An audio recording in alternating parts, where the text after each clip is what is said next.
Kita ko. Hello mga lodi, gawa tayo ng kuan ngayon.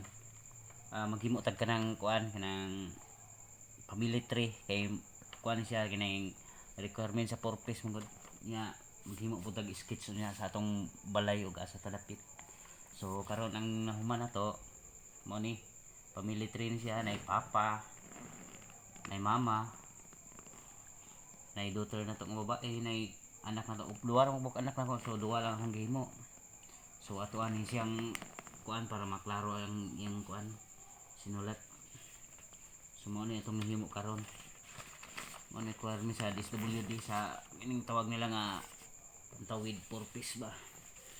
So na ato mga birth na ano mga request nila mga birth ni siya. So mo ni atong tiwason na lang kay para ipasa nato karong Lunes. So ang kulang nato ani murag mabilin ani murag kuan na lang kining family picture kay wala man tong asawa diri to maglabaw ng trabaho. So murag maulahi ani ang kuan ini family picture. So tiwason na lang nato ni aron mahuman nato dayon. So magsugod na punta sa sketch sa atong balay ug asa dapit nga kuan block.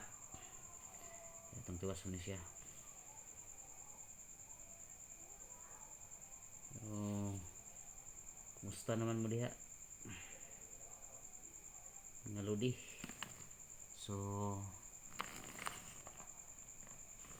hangtod diri lang sa taman ta.